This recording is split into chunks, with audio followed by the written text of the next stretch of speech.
Welcome to School Zone, the podcast of the Oklahoma Public School Resource Center.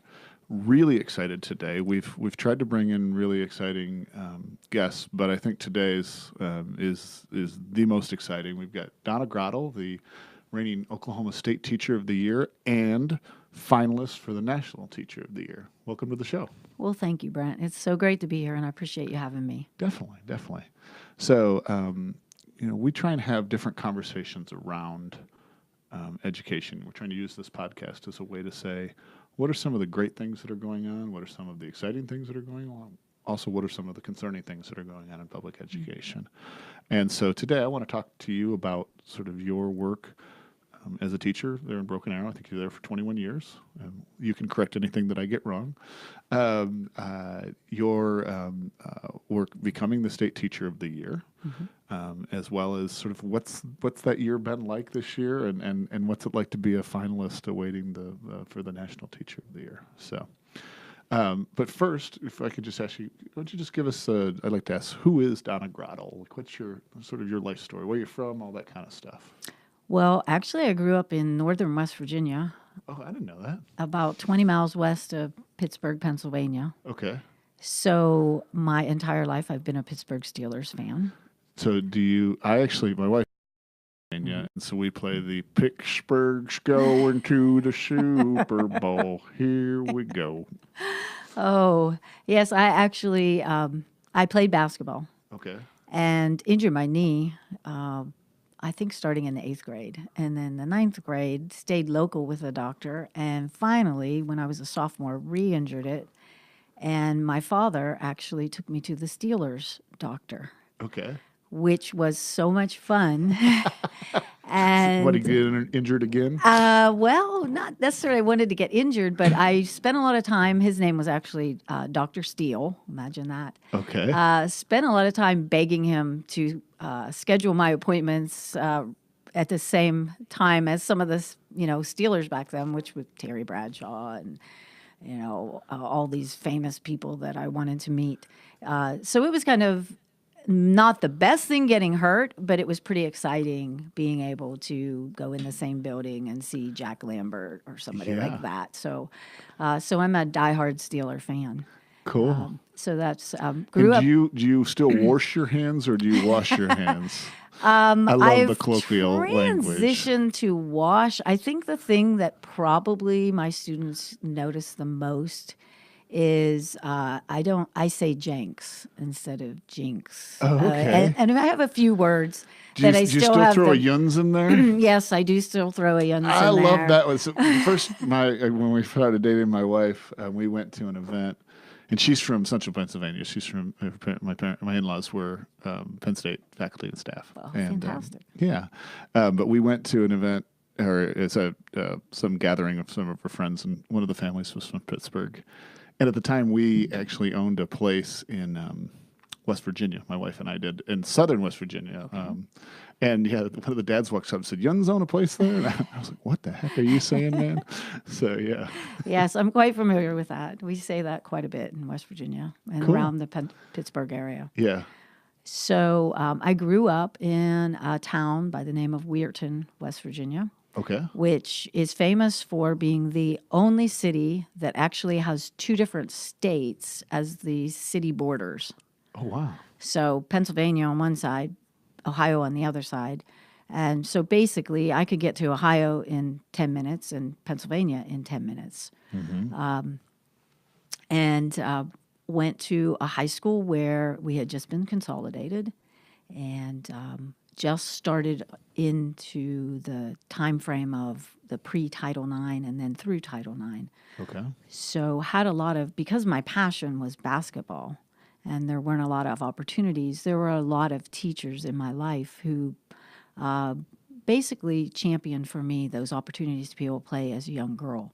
And so therefore that had a huge effect on me and really demonstrated to me the power of a teacher, a principal teacher, someone who could stand up and for young people. And I think that influenced me. And then eventually I ended up getting a scholarship, a basketball scholarship to West Virginia University, and had my coach there as we were implementing Title IX.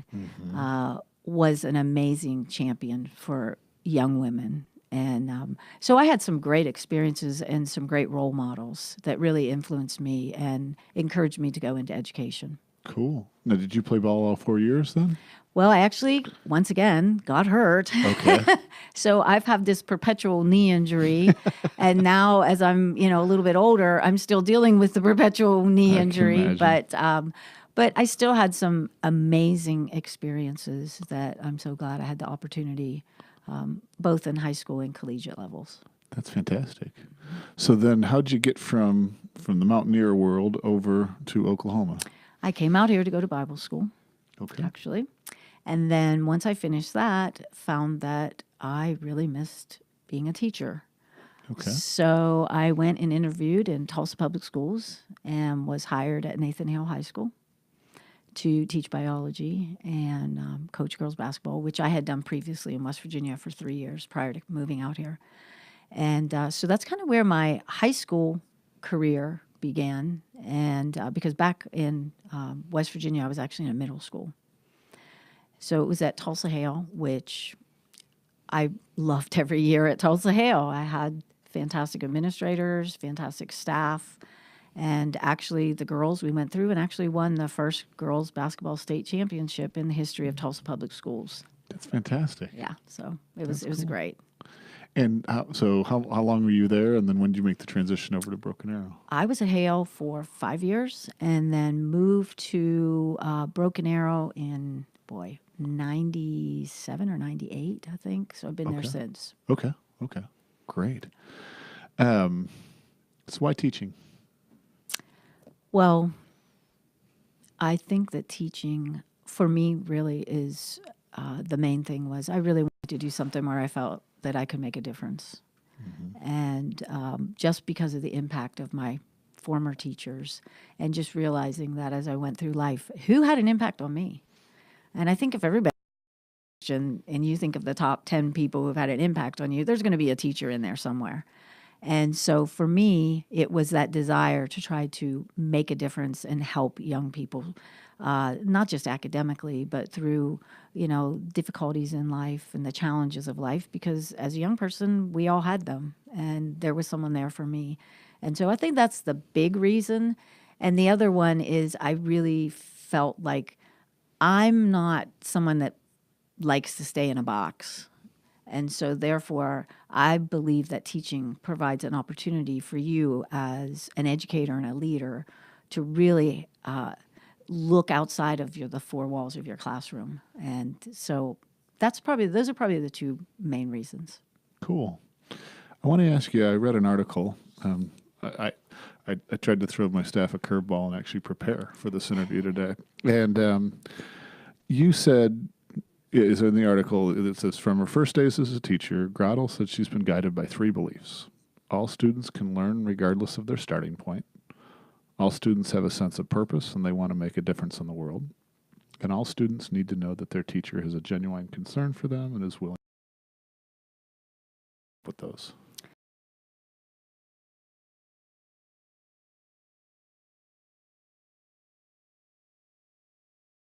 We didn't talk a lot about philosophy as you were going and being educated. You were talking about best practices and things like that. But as far as philosophy, I don't remember discussing that. So I think I really developed my philosophy from my very first teaching experience. And that was not what I was expecting because I wanted, trained or had gone to school to be a biology teacher and I wanted to coach. Those were my two passions.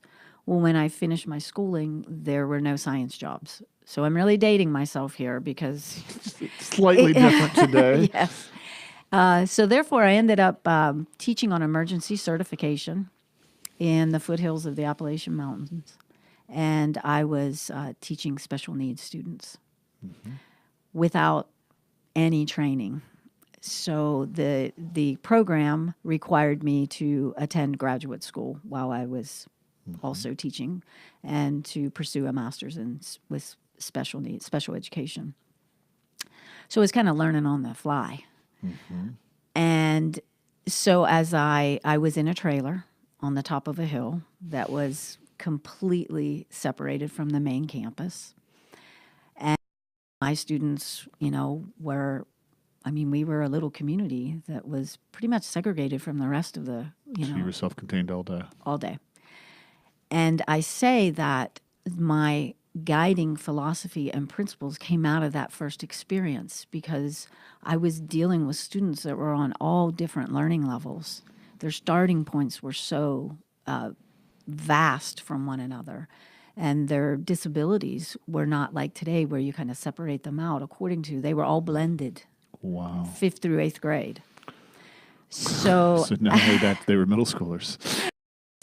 Wow. So I learned a great deal, but I did learn that regardless of their starting point, I saw in that trailer that all students can learn and that they really wanted to learn.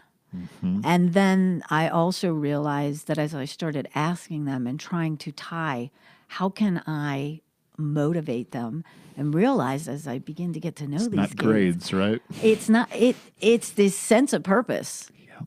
I want to make a difference regardless of where I'm starting. Yep. Can you guide me as a teacher and, enable me and help me so that I can make a difference? And most people would think, are you kidding me? In that trailer, you found that? I found that in every student. Yeah. And then the fact that they really need to know you're there for them and they know that you genuinely care, and that if there's a difficult time or they need someone, that you're willing to be their champion. So those 3 principles have been my, foundational beliefs throughout my entire career. That's fantastic. I'm a former special educator as well. I taught for 2 years. I don't purport to be an expert teacher at all. Did love my 2 years. And yeah, now I'm also a dad of a child with special needs. First daughter was born with Down syndrome, and I said, this parent thing makes it real, right? It's one thing to say you believe in your kids, right? Mm-hmm. It's another one to ensure, that you instill that mindset, in your kids. But you're right, like the sense of purpose in working with Maddie, she's my heart, she's my rock, and she. When she gets something, we have a typically developing 8-year-old. Maddie just turned 11, and so we're viewing the world through these 2 different experiences, sure. Right? They're the best of friends. It's really cool to see too, but their learning modalities, their learning success, and everything has been drastically different. But yeah, when I read the all students can learn regardless of their starting point, I wanted to say amen. So, yes, so absolutely. Yeah. Absolutely. And it's, it's been I've had a tremendous career because I've had all ranges of intellect. Yep. Because now, the last several years I've been teaching the accelerated students. Mm-hmm. And I taught at-risk students at Nathan Hale. And on level, so it's been, for me, truly, I've seen those things every day in my classroom. So wherever you start. Yep. I remember after my first year teaching, I was looking for something to do for the summer to make a few extra bucks, and there was a school interviewing in Louisiana. I was in New Orleans. Louisiana had just implemented a high-stakes test for 8th graders, and so this school had some students who had failed the test, and they wanted to make sure that the kids were going to pass the test, but they also wanted to trial a new curriculum for math. And so the teachers had a stipend to come in, and they were going to observe, and I was going to teach. So, well, that's cool. Okay. So I went and interviewed for it, and the principal, said, "Do you have any questions?" And I said, "Yeah, these are typically developing kids. I'm a special educator now, right? You get that kind of label." And I said, "Doesn't intimidate me. Does it concern you?" He said, "Let me turn the question on you." He said, "What do you do for your students? Like, if you get a student assigned to you, what do you do?" And I said, "Well, we develop an IEP, an individual education plan. We identify the strengths and weaknesses, and then my students typically were changing classes. A lot of times we're still self-contained in that they were just going to special ed classrooms, but we were teaching subjects. And so then I worked with those teachers to make sure that they had a learning plan, and, it's just sort of, and so he said, "Well, is that special?" So he said, "Let me make sure I understand this. You identify each kid's strengths and weaknesses, and you tailor their academic plan to make sure that they're growing and proceeding." and I said, yeah. And he said, was that special education? Because that sounds like education to me.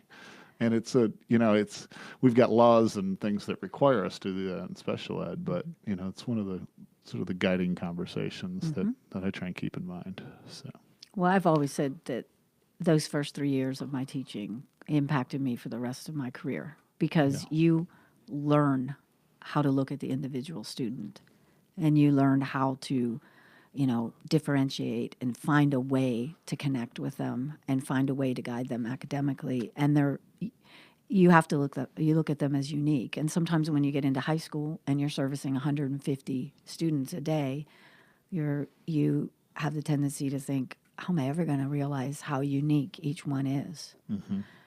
But you do. It takes more time. Yeah. But you do. You are able to do that. And I think that that's always been something that's been a goal of mine from the very beginning of my career because that's how I started. Mm-hmm. And so a lot of things I learned back then in that trailer, I say, made me who I am today. And it was those students who made me who I am today. And even though it wasn't something that was my chosen path, it was the best path for me.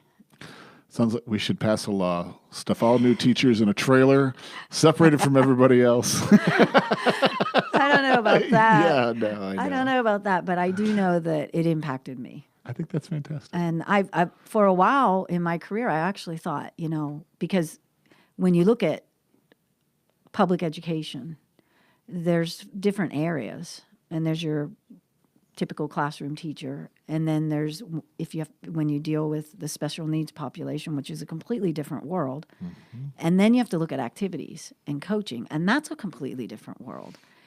And I always think that maybe our teachers need to have a little bit exposure to all three and realize, because collectively that has helped me tremendously, excuse me, in not only dealing with students, but with parents and administrators, because they have to look at the whole picture. And so it helps you to understand their side of things. It's almost like cross-training. Yeah, exactly. Yeah. That's a good analogy. Yeah. Well, cool. I could spend an hour on that, but that may bore a few of the listeners. So the other thing in the article talked about your work at Broken Arrow and the different projects you've been doing with environmental AP class. I don't know if it's just the AP or not, but I want to ask the question about, so you've been doing this work in an environment which, I think correctly so points out, like we're so test driven that a lot of times, and I'm also the son of a public school choir director, so who gets rather upset when the arts get squeezed out. And Bushy's, we tend to have a little bit of a temper, so it's a lot of fun. He's retired now, but he still can get going. But so I'm pretty sure there's no standardized test that involves building was it a marine? What was it? A floating wetland. Floating wetland. So how do you do that? How do you get to do all of those things, and how do you have the sort of the freedom and the ability to get kids invested in this?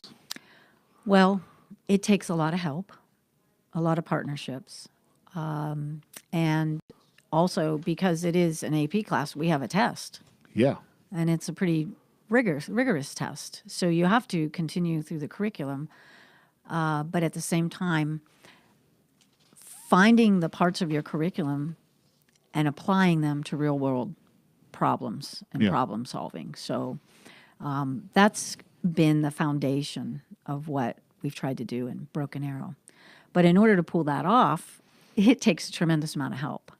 So I've had just great support by communities for funding, the city of Broken Arrow as far as providing their expertise and jumping on board. And then, of course, finally, the city of Broken Arrow actually passed a bond issue, part of it to fund the project. This is an ongoing project. Okay, so this isn't just a class project one year. No. This is a collaboration between Broken Arrow Public Schools and the city now. That's what it's evolved into. I've got to go see this. Yeah. So that was kind of our kickoff. Okay.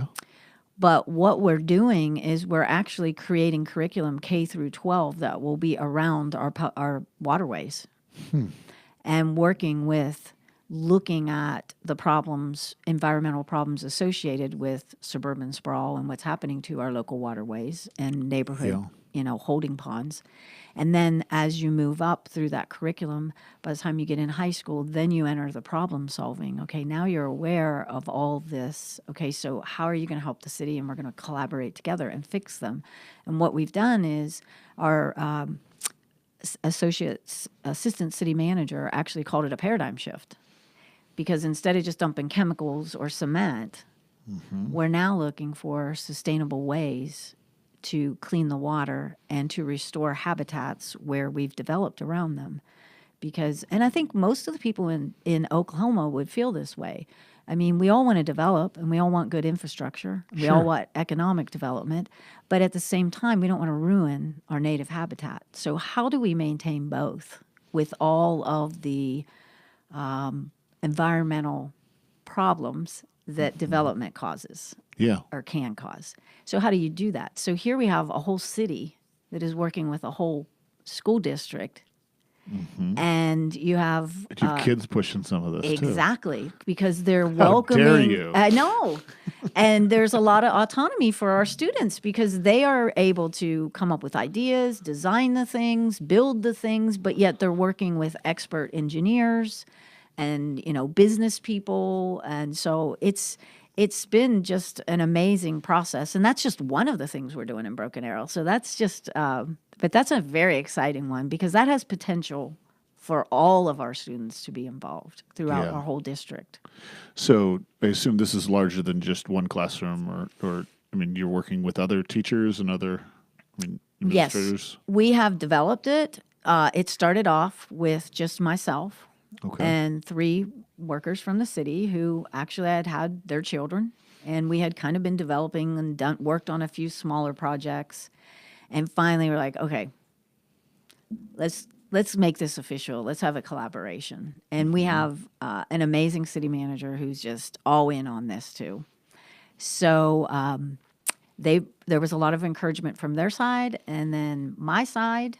And of course, I have an amazing superintendent in Dr. Janet Dunlop, she's never said, don't do that. Like, that's not a good idea. She's always said, that's a great idea.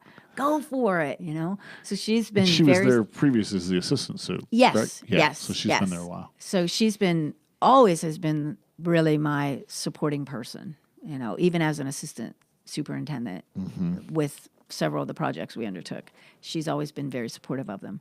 So this whole collaboration that started out in, I forget which restaurant it was one summer while we were just having lunch. Those are the best conversations. It's now developed into where in May we're going to Cleveland, the assistant city manager and I, and we're actually presenting for the national floodplain management for the whole country in Cleveland, Ohio, our project and our collaboration, because other cities are really interested in how the public school and the city is working together to clean their waterways. Wow. Cleveland's a good place to do that. Exactly. I grew up in Michigan, so we like we like to refer to Cleveland as the mistake on the lake, but hey. Hey, I teach environmental, so my kids know about the Cuyahoga River starting on fire and the fish kills and everything. So yes. Yeah. That's really exciting. There's a few other projects I want to ask you about. There was said international research. So there's clean water, but there's also more affordable sources of protein in the diets of orphans in Kenya. I think all of us had experiences like that in high school. Absolutely. He said sarcastically. How the heck did that? Tell me about that one. Well, that's been about, I think we're going on 8 years now. Okay. Where I had taken a trip in 2004 to Kenya and had been out in some of the areas that were really high poverty. And so I was a little familiar, but only taken one trip. So throughout our discussions in class, when we started talking about food insecurity and clean water initiatives, I put some of my pictures I had taken, up in the PowerPoint and talk about certain things. So probably about 10 years ago, I was talking about a particular elementary school out in what we call out in the bush in a region called Tharaka, which is very arid and poor.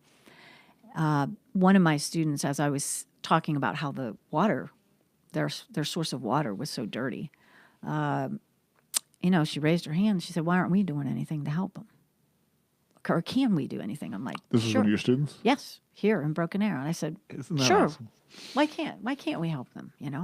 And then as we started talking about, food insecurity and protein deficiency, again, well, can't we do anything to help them? Like, why aren't we doing something? Like, we're doing stuff here, but why can't we help them over there? That's an environmental issue that impacts the whole world. Why can't we help them?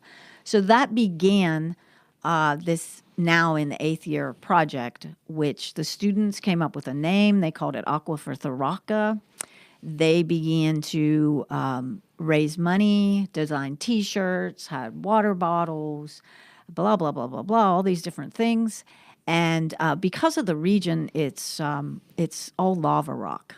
So in order to hit an aquifer there, it was 900 feet. Okay. That's serious. Yes. So there aren't very many wells there because it's too expensive just to get the trucks out there and to drill and the whole process and to cap it. There's no electricity, so you needed solar pumps. So it was a pretty expensive process and project. But the students were like, "We want to do this." So they did. It took about 2 years. They raised the money. Wow. And in the process, Is this through a class or after school or both? Or? through a class and through an environmental science club. Okay. And actually, it became so big that kids that weren't in either started joining in. I mean, this is that thing about wanting to make a difference. Yeah. This is that driving sense of purpose in our young people. And let me point out one other thing, and this is a theme. When I have a cool job. I get to talk to cool folks, not just here in this podcast, but, I get to go out and say, okay, show me the cool stuff going on in your district, right? And so many of the conversations with the educators you're mentioning, those ones that are changing lives, right, that are impacting lives, I'll ask the question, how did you get this idea? 9 times out of 10, it comes from the student. Absolutely. Just like you said, why can't we do something about this?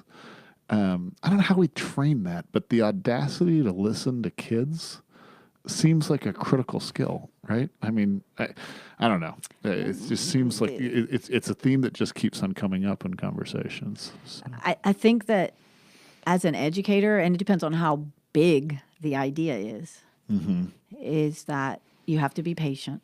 Yeah. You have to have a plan, and you definitely have to have help.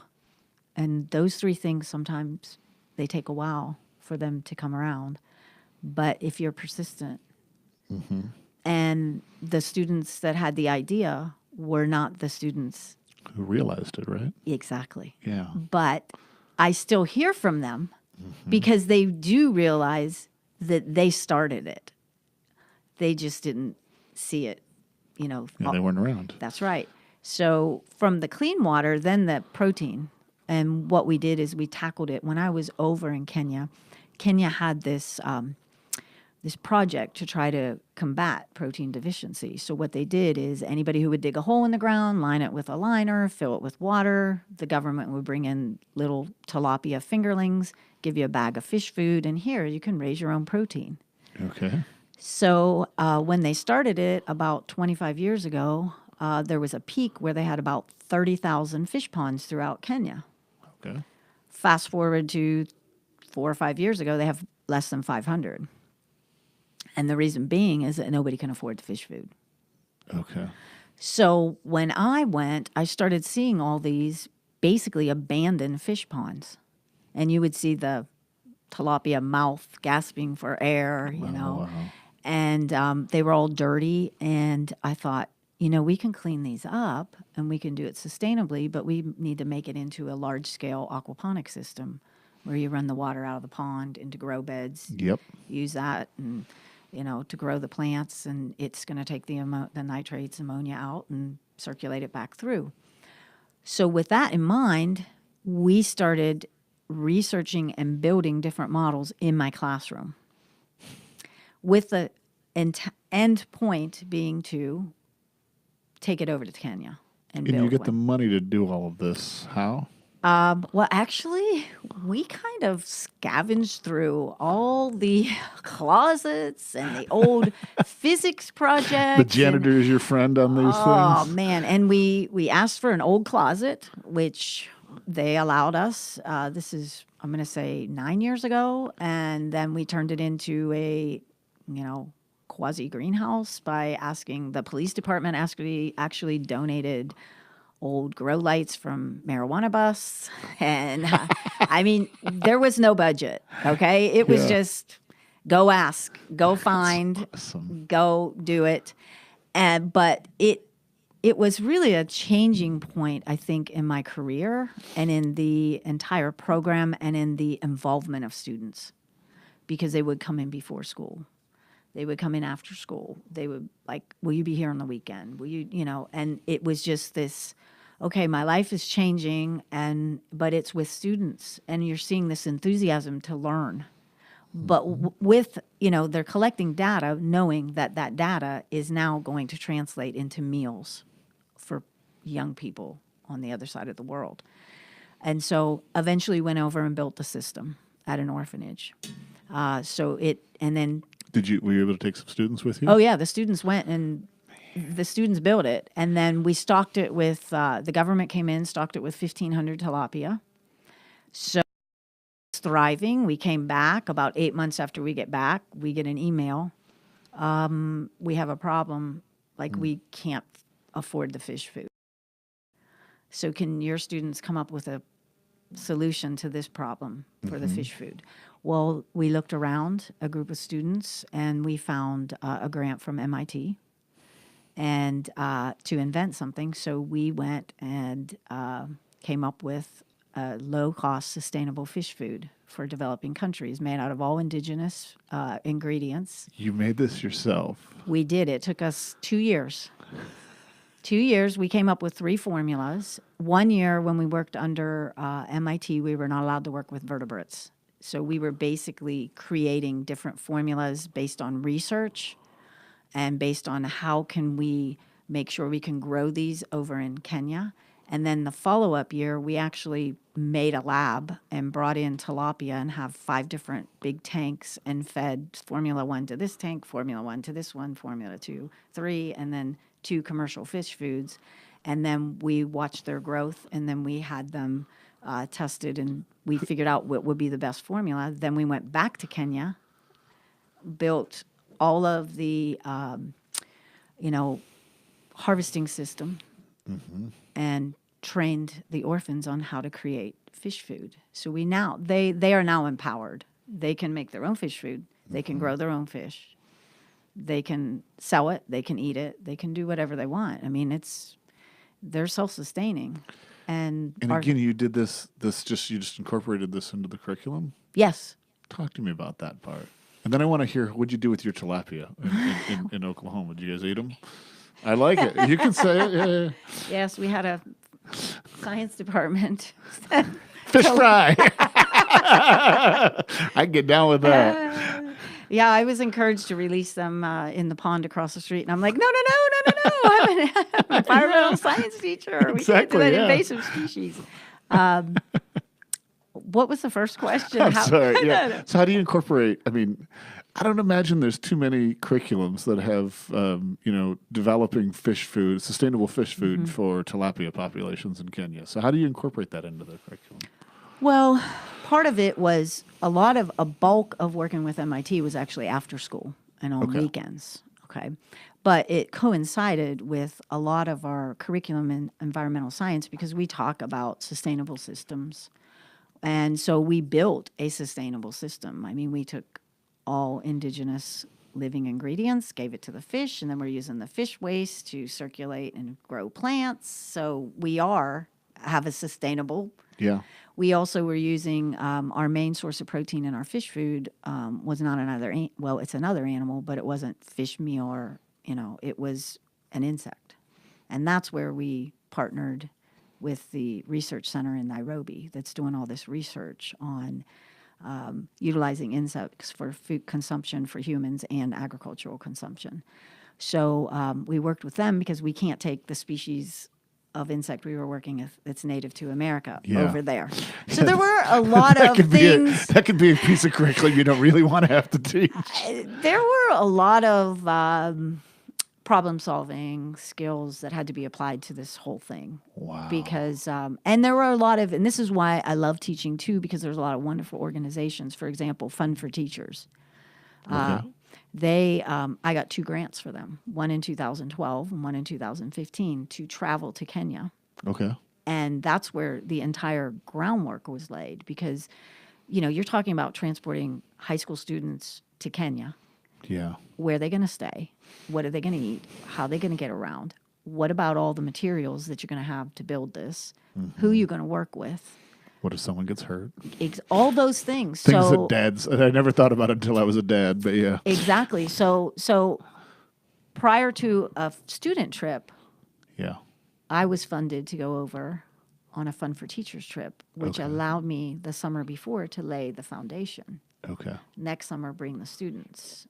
Okay. And then 3 years later, got another grant and then took a second group. And then last year, we actually worked, instead of working with fish, we actually worked with chickens on the top of a mountain in Buchakos, Kenya. And we targeted a school that rescues victims of child bridehood, female genital mutilation, sex trafficking.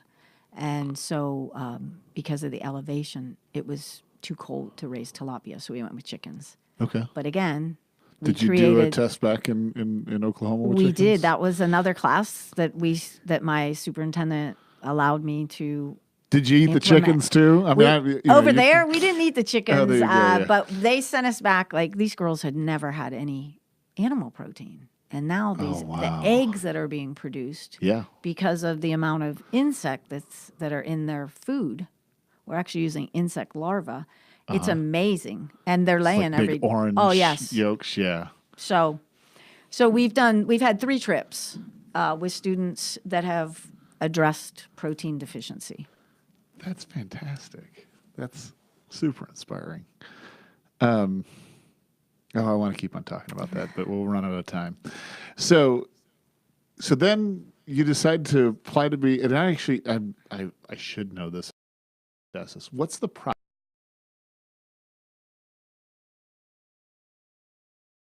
Decision.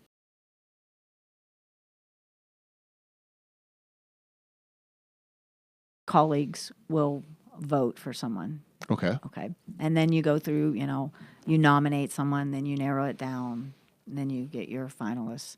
And then from being a site teacher of the year, then you go to district. Okay. So once you become a site teacher of the year, then you're required to submit a portfolio and answering certain types of XA questions. And then you go through an interview process as well to determine who will be your district teacher of the year. Then once you win your district teacher of the year, you automatically are put into the state teacher of the year competition. Well, selection, I guess it's not competition, it's selection, which requires you, first of all, again, you submit a portfolio, and then they choose a top 12 finalists. And out of those 12 finalists, then you're required to produce a video and then go through an interview process. Okay. So, and then they select a state teacher of the year. And that's selected, is that at the state fair? Yes, it's announced at the state fair, yes. Okay. But you know beforehand? No. Okay, you don't know until then. Do not and that's know. in September. So you started the school year as a teacher, and you're selected? Long process. Okay, so I'm actually, for my district, was 2017. Okay. Then the following September, that summer and September, you go through the state process. Okay. So you're selected, but you stay in your classroom that year. Okay. Okay, good. So you're not, that's what I was trying to figure out. It's So not like the Daytona 500 where they take the winner's car, which doesn't make any sense to me. But which they used to do. Yep. And Okay. that's one of the things that Superintendent Hoffmeister changed, which is a fantastic change. You Yeah. know, it's Yeah. because removing someone in late September. Yeah, and not just removing someone, but removing a senior teacher. If you were my kid's teacher and got removed, the bushy temper may come out. So. Yeah, and exactly, and that's what we did up until John Hazel, the last one. He did the transition. Okay. So Okay. Sean Sheehan, when he was selected 3 Yep. years ago, he was selected and then was removed from the classroom. Wow. So, and they never filled it, and that was when really you got to see like this probably isn't the best plan. Yeah. So this year when I started, I'm on sabbatical. Okay. So Okay. What's it like? to be on sabbatical, Yeah. it's been a really an amazing journey. Okay. It's been challenging because I spent 30 years in a classroom in a community, and all of a sudden, you know, you're plucked up from that community, fish out of water. and you're kind of a little bit on your own. And but it's been a wonderful experience for me, just because I've had the opportunity to meet teachers throughout Oklahoma, and I'm telling you, they're you can't compare them to any other state. The teachers who have stayed here and who have taught our students, they not only, they just go above and beyond. I mean, they've made a decision to not be compensated at a level that they should have been. And it's not just that, it's all the extra time that, you know, has been required because we haven't been funded at the right level for a decade. So therefore, it puts a lot of extra, you know, stress and requirements of a classroom teacher if they want their community to excel. And I don't know any teachers that don't want their school community to excel. No, most teachers go into it to get rich and just not worry about stuff. So for me, it's been very exciting to be able to see, you know, teachers that are in, you know, elementary teachers that I really, as a teacher, you don't get outside of your classroom or your school very often. But to go and see what's happening at the preschool, the elementary level, the middle school level, the high school level, all around the state, and watch the way that students are being served at such a high level is so exciting. And it's been such a blessing for me to see all these teachers, because we really do have great teachers in the state of Oklahoma. That's awesome. That's really exciting. Who's got your kids right now? Well, that's another thing, because we had some time to think about it. That's true. Yeah, that is nice. You could play. I was allowed to have some input into who would take over my classes, and both of the teachers are excellent teachers. Okay. You know, and some of my other responsibilities, like as department chair, that was also had to be given to someone, and See, I'm a control freak. That would bug me. I think it would. it hasn't really bothered me, because they've been, you know, very open, and I can go in and out if I'm in town. Like yesterday, I was up there for the science department meeting. Okay. And, you know, the person who is now the current science department, she always sends me an invite. Come, you know, if you want to come, if you're in town. So I'm still part of that community. And I don't think that, you know, there's never been any, you know, threatening or any of that. I mean, it's just been a great, you know, transition, and they're great people and they're great teachers. So it's been a smooth transition. That's great. Yeah, you're more mature than I. It's not hard. So now talk to me about the National Teacher of the Year. Okay. So going through the State Teacher of the Year and speaking and, you know, doing different things. And then I have my own, you know, mantra that I want to get to all 77 counties. Okay. So that's my own personal. How far are you along? Over half. Okay. So, and I'm going to make it. I'm not worried about it, because I know my schedule. I don't think I'd doubt, if you decide to make a goal, I don't think I'd doubt that. No, because, and the main thing is just to see teachers. Yep. You know, that's the main thing, to elevate teaching any way I can. Now, the National Teacher of the Year, we just started that this semester. Okay. So we spent about 5 days in California at the Google headquarters. That's got to be neat. It was very neat. It's called induction, where you finally get to meet the other. There's actually 58 of us because you count All the DC and the territories. territories and Department of Defense. So it ends up totaling 58. So the energy, as you can well imagine, getting all these teachers from all these different states and territories who are excited about education and passionate was amazing. And so that, and the I really enjoyed that. And then just being in I've never been in to San Francisco, although we didn't have great weather. It was great to be there. Yeah.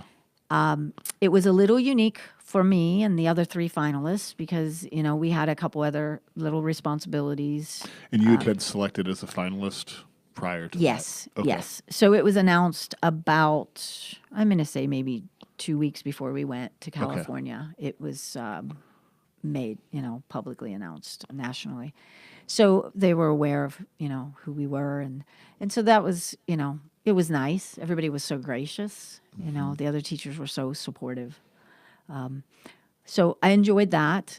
And then last week we were there and I got back for about a week and a half. Then I went to DC to actually go through the interview process with the other three finalists. So I just returned last week from that.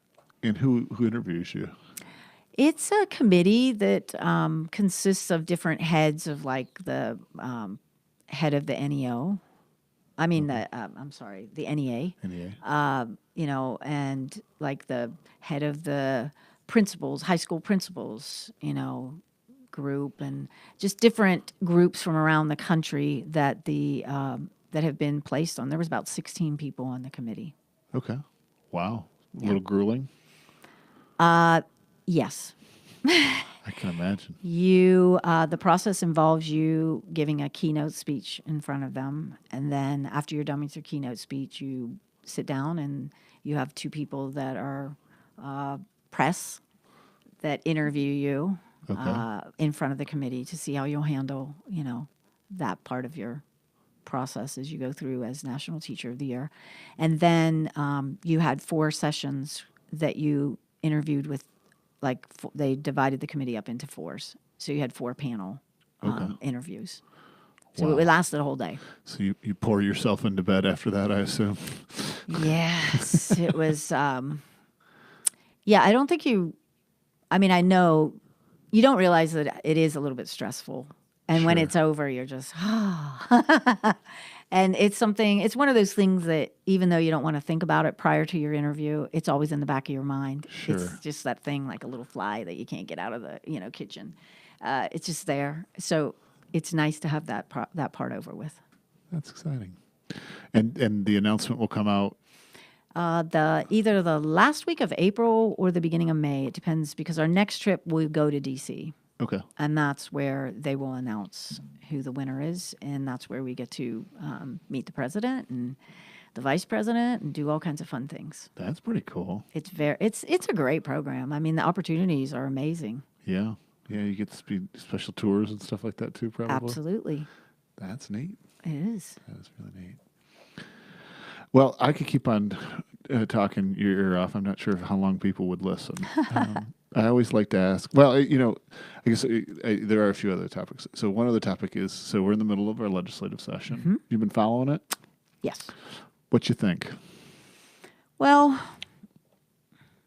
I'm going to say. Go for it. That we need more funding in the classroom. Mm-hmm. And where we are now, one of the things that I really saw very pronounced is that we're a little bit behind some other states when it comes to implementing things. And now that we're aware, Superintendent Hoffmeister has done a great job with the trauma training and looking at the inequities and things like that. But what that does is for a teacher, you always knew it was there, but now you're telling me that you're aware it's there, but you're not arming me to go get it to help the kids. So what we need is we need to restore that funding so that we can get the counselors that the students need, so we can get the elective teachers. I mean, we know that we need more special needs teachers. We know that we need more EL teachers. I mean, we know that. We just don't have them because we can't afford them. We also need extra teachers just to lower the class sizes in some districts. The class size, I mean, I've been in classes where there's 38, 32 little elementary students Yeah. and one teacher. And and they're amazing. I can't believe they're doing it. They're doing an amazing job. But at the same time, is that the best we can do for our students? No. And then just the supplies in the classrooms that we need.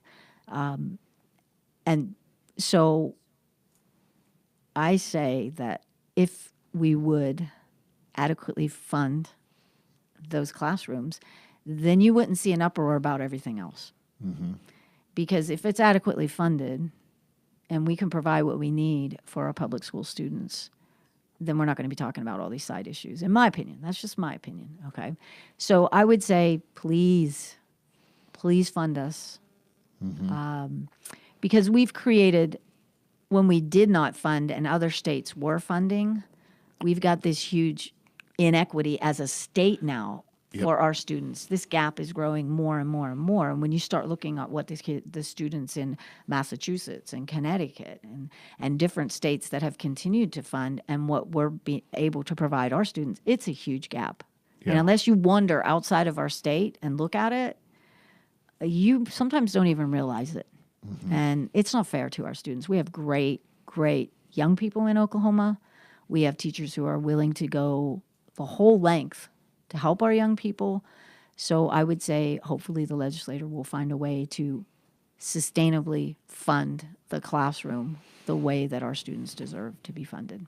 Yeah, I agree. I am a little worried that, we made a step forward last year. It seems like we're going to take a smaller step forward this year. But I'm still worried about what happens when oil drops, because we know it will happen again. Yeah, it's just not a sustainable solution. Nope. I mean, it's a Band-Aid, and we all know that. Yeah. Well, we can't fix that today, but we can, at least we can shine a light on it. Anything else I should have asked you that I haven't asked you? Well, I don't know. I would just say that I will say this, when I talk to teachers from other states and I tell them how supportive the state of Oklahoma and my home district has been, they're floored. Because I don't think anybody else has had the support and the backing. I mean, nobody else had the governor come, personally to their school and, spent time with them. And, so there's all these things that are kind of intangibles. They're not monetary, but they're really, really wonderful. And it's been an amazing experience for me. And when I talk to teachers from other states, they're like, really? Your governor, he came and talked to you at your school and he had breakfast with you? And I'm like, yeah, he did.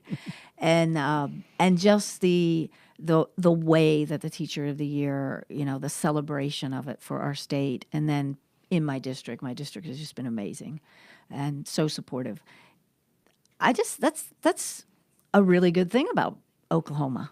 We need to brag about that. Yeah, I like that. I'm not a native. I moved here, was 5 years ago last September, so 5.5 years roughly.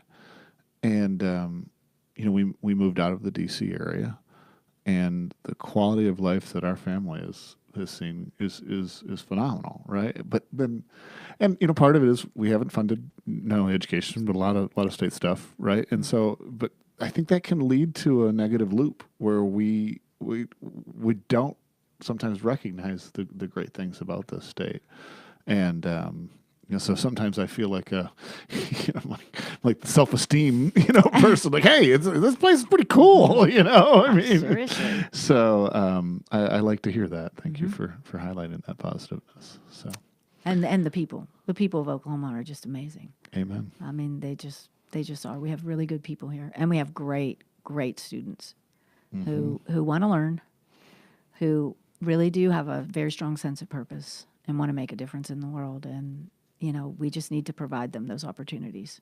Cool. Well, thank you for coming in today. Thank you for inspiring me. I'm sure you inspired all of our listeners as well. So as we close out, just a reminder that you can find this podcast on iTunes or on our website at opsrc.net. You can click the podcast and I think there's about 20 different ways to listen to it.